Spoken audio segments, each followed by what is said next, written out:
Hi friends, welcome to our channel. Brahmamudi serial next ఎపిసోడ్లో ఏం జరగబోతోందో ఈ వీడియోలో చూసి తెలుసుకుందాం. స్వప్నని పొడి చేసిన రౌడీలు అసలేం జరిగింది అని తెలుసుకోవడానికి ఈ వీడియోని స్కిప్ చేయకుండా ఎండ్ వరకు చూసేయండి. యామిని కావ్యని బ్లాక్మెయిల్ చేయడానికి కావ్యకి కాల్ చేస్తుంది. ఇలా మాట్లాడుతూ ఉంటుంది.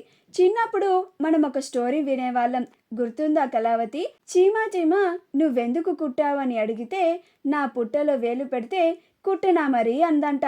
అలానే బావే ప్రాణంగా బ్రతుకుతున్న నాకు మా బావని దూరం చేయాలని అనుకున్నావు. అలాంటిది నిన్ను నీ కుటుంబంలో ఏ ఒక్కరిని అంత ఈజీగా వదిలేస్తానని ఎలా అనుకున్నావు అని అంటుంది. పైగా ఈ యామిని అంటే ఏంటో కూడా నీకు తెలుసు కళావతి. నేను చేసిన ప్రయత్నాల వల్ల నువ్వు ప్రాణాలతో 2 సార్లు బయటపడ్డావు. కానీ ఈసారి నీకు ఆ అవకాశం ఉండదు. ఈసారి ఖచ్చితంగా నా వలలో నువ్వు పడాల్సిందే అని అంటుంది.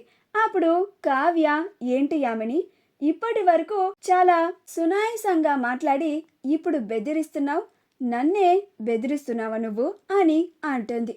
అప్పుడు యామిని, లేదు కావ్య, నేను నిన్నెందుకు బెదిరిస్తాను? నేను చేయబోతున్న దాని గురించి నీకు హింట్ ఇస్తున్నాను, మరి నేను చెప్పాలి కదా అని అంటుంది. అప్పుడు కావ్య, ఏం చేస్తున్నావు నువ్వు అని అంటుంది. అప్పుడు యామిని, అదే స్వప్న మీ అందరి దృష్టిలో ఇప్పుడు హాస్పిటల్కి వెళ్ళింది కదా అని అంటుంది. అప్పుడు కావ్య, స్వప్న, మా స్వప్నక్కని ఏం చేస్తున్నావు యామిని నువ్వు? మా స్వప్నక్క జోలికి వస్తే మాత్రం నిన్నస్సలు వదిలిపెట్టేదే లేదు అని అంటుంది. అప్పుడు యామిని, కావ్య కంగారు పడుకు, నేనింకా నీకేం చెప్పలేదు అని అంటుంది. అప్పుడు కావ్య మౌనంగా ఉంటుంది. అప్పుడు యామిని, మీ దృష్టిలో స్వప్న ఇప్పుడు హాస్పిటల్కి వెళ్ళింది కదా, కానీ ఆ దేవుడి దగ్గరికి వెళ్ళబోతుంది. నా మనుషులు స్వప్నని కిడ్నాప్ చేయబోతున్నారు అని అంటుంది. ఆ మాట వినగానే కావ్య ఆశ్చర్యపోతుంది, చాలా కంగారు పడిపోతుంది, భయపడిపోతుంది. అప్పుడు యామిని, ఏంటి కావ్య, నీ నోట్లో నుంచి ఒక్క మాట కూడా మాట్లాడడం లేదు. ఇప్పుడు నేను చెప్పిన మాటకి షాక్ అయ్యావా? మీ అక్కని ఎలా కాపాడుకోవాలా అని ఆలోచిస్తున్నావా? ఏమి టెన్షన్ పడకు, నీకు నేను సొల్యూషన్ కూడా చెప్పాను. నేను చెప్పినట్లుగా నువ్వు మా బావ ప్రేమని రిజెక్ట్ చేసి మా బావ మీద నీకు ఎలాంటి ప్రేమ లేదు అని మా బావకి చెప్తే చాలు. అలా మా బావ తన మనసులో ఉన్న ప్రేమని మర్చిపోయేలాగా చేస్తే చాలు, తిరిగి మళ్ళీ నా దగ్గరికి వచ్చేలాగా చేస్తే చాలు. మీ అక్క క్షేమంగా ఎలా అయితే హాస్పిటల్కి వెళ్ళిందో అలానే క్షేమంగా ఇంటికి తిరిగి వస్తుంది. లేకపోతే ఆ పైలోకాలకి వెళ్ళక తప్పదు. నీకోసం మీ అక్క తన ప్రాణాలను ఇవ్వదా చెప్పు అని అంటుంది. అప్పుడు కావ్య, ఏం మాట్లాడుతున్నావు యామిని అని అంటుంది. అప్పుడు యామిని, నువ్వు ఇలాగ కాల్లో నాతో గొడవ పడి చాలా టైం వేస్ట్ చేస్తున్నావు కావ్య. ఇప్పుడు నువ్వు తొందరగా వెళ్ళి మీ అక్కని కాపాడుకుంటే కాపాడుకోవచ్చు కూడా. మా రౌడీలు అసలే వెధవలు, మీ అక్కని ఏమైనా చేయొచ్చు అని కాల్ని కట్ చేస్తుంది. అప్పుడు కావ్య వెంటనే స్వప్నని కాపాడడానికి వెళ్ళాలి అని చాలా పరుగున కిందకి వచ్చి ఇందిరాదేవి అపర్ణలని, స్వప్నక్క ఏది, ఎక్కడికి వెళ్ళింది, ఏ హాస్పిటల్కి వెళ్ళింది అని కంగారు పడుతూ అడుగుతుంది. అప్పుడు అపర్ణ, ఎప్పుడు వెళ్ళే హాస్పిటల్కే వెళ్ళిందమ్మా కావ్య అని అంటుంది. అప్పుడు కావ్య, నేను వెంటనే అక్క దగ్గరికి వెళ్ళాలి అని పరుగున వెళ్ళిపోతూ ఉంటే అప్పుడు అపర్ణ, ఇందిరాదేవిలు అమ్మ కావ్య అని అంటూ ఉంటే అప్పుడే రాజ్ వస్తాడు. అప్పుడు కావ్య రాజ్ని చూసి ఆగిపోతుంది. అప్పుడు రాజ్ కావ్యని చూసి, హాయ్ కళావతి గారు అని చాలా సంతోషంగా మాట్లాడతాడు. కానీ కావ్య మాత్రం భయపడిపోతూ ఉంటుంది. అయ్యో, రామ్ గారు ఇక్కడికి వచ్చారే, ఇప్పుడు నేను ఈయన్ని తప్పించుకొని అక్కని కాపాడడానికి ఎలా వెళ్ళాలి అని కంగారు పడిపోతూ టెన్షన్ పడిపోతూ ఉంటుంది. అప్పుడు రాజ్ కావ్య టెన్షన్ పడడం చూసి, ఏమైంది కళావతి గారు, ఎందుకు అలా టెన్షన్ పడుతున్నారు అని అంటాడు. అప్పుడు కావ్య, అది ఒక అర్జెంట్ వర్క్ ఉందండి రామ్ గారు, నేను వెంటనే వెళ్ళాలి, అందుకే కంగారు పడుతున్నాను అని అంటుంది. అప్పుడు రాజ్, అదేంటి కళావతి గారు, నేను మీకోసం మీ ఇంటికి వస్తే మీరు ఇలా వర్క్ ఉందని అంటున్నారేంటి అని అంటాడు. అప్పుడు కావ్య తప్పుగా అనుకోకండి రామ్ గారు, నేను వెంటనే వెళ్ళాలి అని చెప్పి అక్కడి నుంచి వెళ్ళిపోతుంది. అప్పుడు రాజ్ అపర్ణ దగ్గరికి వచ్చి, ఏంటమ్మా ఇది, నేను కళావతి గారి కోసం వస్తే ఆవిడేంటి నాకు వర్క్ ఉందని చెప్పి వెళ్ళిపోయారు అని అంటాడు.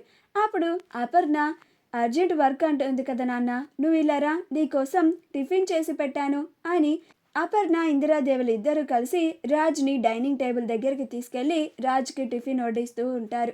అప్పటికే స్వప్నని రౌడీలు వెంబడిస్తూ ఉంటారు. స్వప్న తన పాపని ఎత్తుకొని పరిగెడుతూ ఉంటుంది.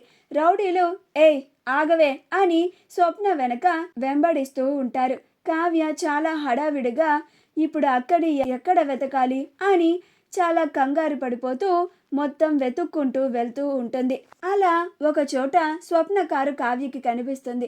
అప్పుడు కావ్య తన కారుని కూడా అక్కడ ఆపి తను అక్కడి నుంచి పరిగెత్తుకుంటూ అక్క అక్క అక్క అనుకుంటూ పరిగెట్టుకుంటూ స్వప్న కోసం వెతుక్కుంటూ వెళ్తుంది. స్వప్న తన ప్రాణాలని కాపాడుకోవడానికి, మరీ ముఖ్యంగా తన బిడ్డకి ఏమీ కాకూడదు అని ఆ దేవుణ్ణి తలుచుకుంటూ పరిగెడుతూ ఉంటుంది. ఈలోగా యామిని కావ్యకి కాల్ చేస్తుంది. అప్పుడు కావ్య తన అక్క కోసం పరిగెత్తి యామిని కాల్ చేస్తుందని హలో యామిని అని అంటుంది. అప్పుడు యామిని, ఏంటి కావ్య, పాపం మీ అక్క కోసం నువ్వు కూడా నడి రోడ్డు మీద పరిగెడుతున్నట్టుగా ఉన్నావు అని అంటుంది. అప్పుడు కావ్య, ప్లీజ్ యామిని, మా అక్కడి ఏమీ చెయ్యకు అని అంటుంది. అప్పుడు యామిని, నేను నీకు ముందే చెప్పాను కదా కావ్య, మీ అక్కకి ఎలాంటి హాని తలపెట్టకూడదు అంటే నువ్వు నీ మనసులో ఉన్న ప్రేమని మా బావ ముందు చెప్పకూడదు అని అంటుంది. అప్పుడు కావ్య, నేను అసలు ఆయనతో మాట్లాడలేదు యామిని, ఆయన్ని ఇంటి దగ్గరే వదిలేసి నేను మా అక్క కోసం వచ్చేసాను అని అంటుంది.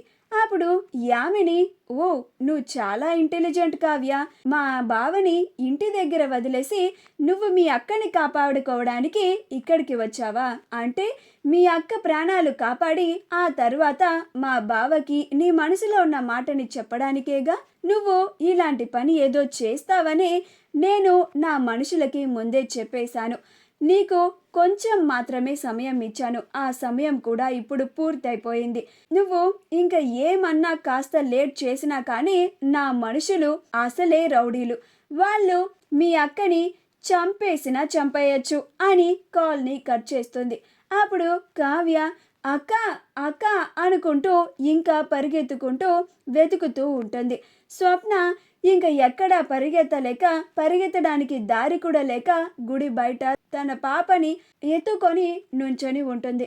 రౌడీలు స్వప్న దగ్గరికి వచ్చి కత్తి తీసి స్వప్నని పొడి చేస్తారు. అలా స్వప్న ఆ దేవుడిని కాపాడమని చేత్తో పిలుస్తూ అలానే అక్కడే పడిపోతుంది. అలా ఆ రౌడీలు స్వప్నని పొడిచి అక్కడి నుంచి వెళ్ళిపోతారు. అలా కావ్య స్వప్నని వెతుక్కుంటూ అక్కడికి వచ్చి పడిపోయిన స్వప్నని చూసి కావ్య ఆశ్చర్యపోయి వెంటనే స్వప్నని హాస్పిటల్కి తీసుకెళ్తుంది.